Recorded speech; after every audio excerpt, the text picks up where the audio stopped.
Please. A question from the Belarusian side.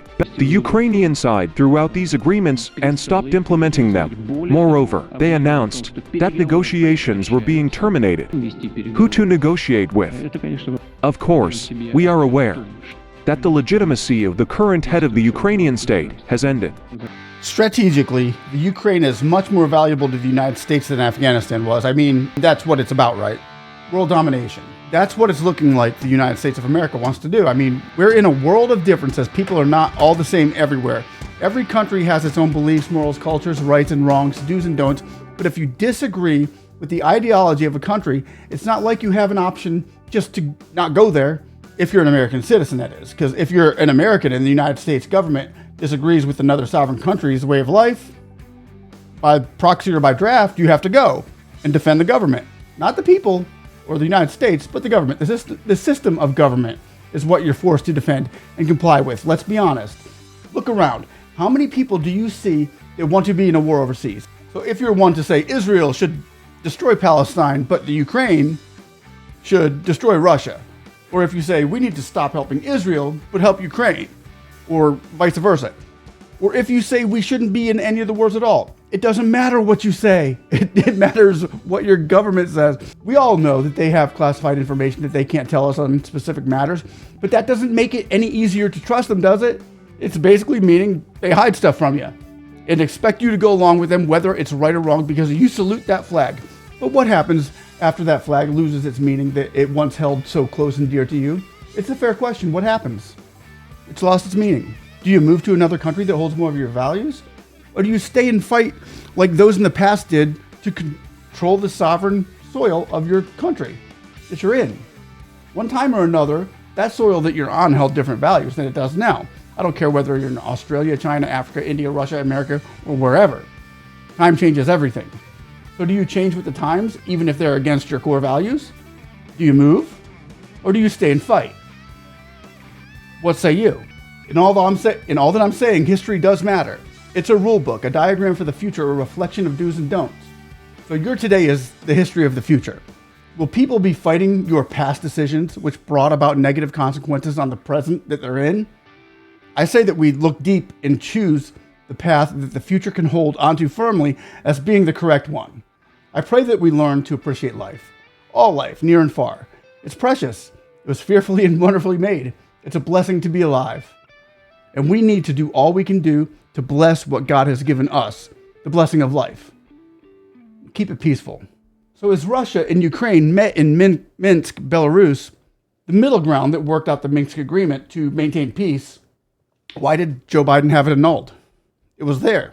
Peace was there. Security for both nations, they agreed on it to rest easier, was a couple more signatures away. It would have saved lives, saved money, and given the future more hope. So my last and final question for all of you, including I'm trying to answer myself, is the Ukraine war really about doing what's right? Or is it just about getting that much closer to world domination? Let me know what you think below. If we can't get a straight up answer from our president or the media, then who do we look to? Well, we look to somebody who knows what they're talking about, who's going to give us some kind of a response to what's going on in the world, especially when it comes to war. So who do we have to look to right now? Well, the only person that's being really transparent about this is Vladimir Putin. So let's take a look. He seems to be an open book. Transparency matters. Let's take a look and we'll enjoy this together and let me know what you all think along the way. Cheers. Please. A question from the Belarusian side. Belton News Agency. Hello, Alexander Grigoryevich and Vladimir Vladimirovich. Question about Ukraine. In particular, in connection with the expiration of Vladimir Zelensky's presidential powers, how do you see the prospects for a possible resumption of peace negotiations with Ukraine?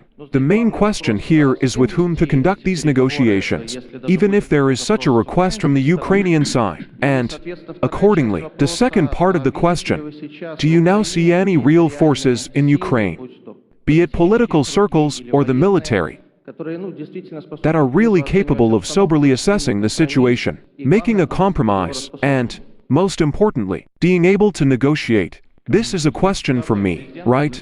This is a question for both presidents. Well, I guess I'll start, okay? You know this better. As for the negotiation process, I've talked about this many times. I want to emphasize this again here in Minsk. Russia has never refused these negotiations. Moreover, we in Belarus started these negotiations at one time. Then we moved them. And at the request of the Ukrainian side, to Turkey, to Istanbul, we came to an agreement. We have reached a draft agreement. Moreover, the head of the negotiating group on the Ukrainian side initialed a summary of these possible agreements. That is, in principle, this generally suited the Ukrainian side, and it suited the Russian side as well. There were points that needed to be improved, but in general, I repeat, if this document is signed by the Ukrainian side, it means that the Ukrainian side was satisfied with it. For well-known reasons, after the former British Prime Minister arrived in Kiev, the Ukrainian side threw out these agreements and stopped implementing them. Moreover, they announced that negotiations were being terminated. They said this publicly. We didn't stop these negotiations. They did. And moreover, they forbade themselves to continue these negotiations. We didn't prohibit anyone. We are in favor of negotiations.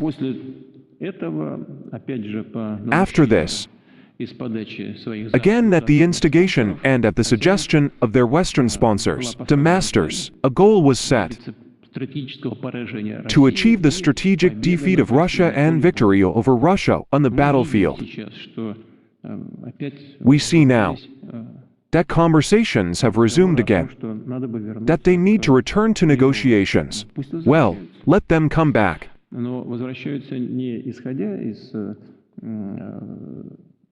But they should return to negotiations not based on what one country wants, but based on those agreements of a fundamental nature that were reached during difficult negotiations in Belarus and Turkey, and based on today's realities that have developed on Earth.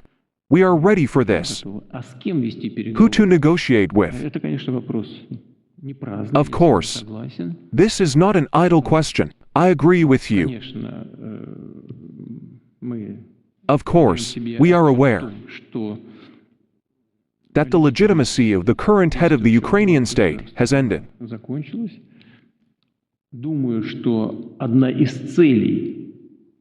I think that one of the goals of the conference that was announced, the conference in Switzerland, this goal is precisely for the Western community, the sponsors of today's Kiev regime, to confirm the legitimacy of the current head of state, or the no longer current head. But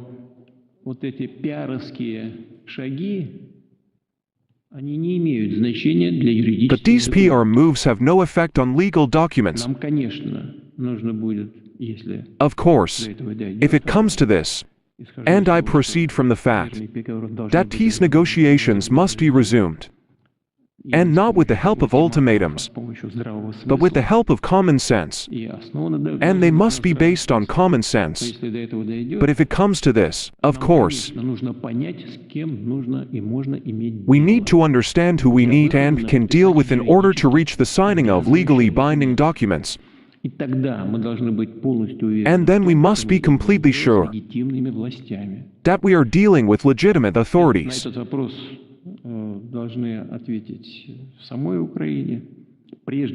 Ukraine itself must answer this question. First of all, I think, from the position of the parliament, the constitutional court, or some other government bodies.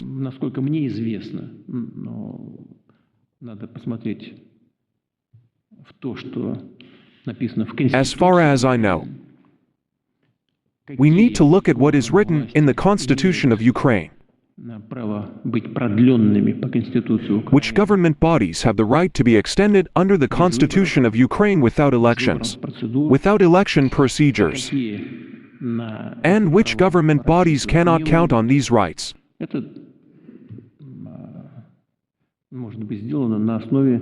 This can be done based on legal analysis. Это вопросы к These are questions for the Ukrainian political and legal system.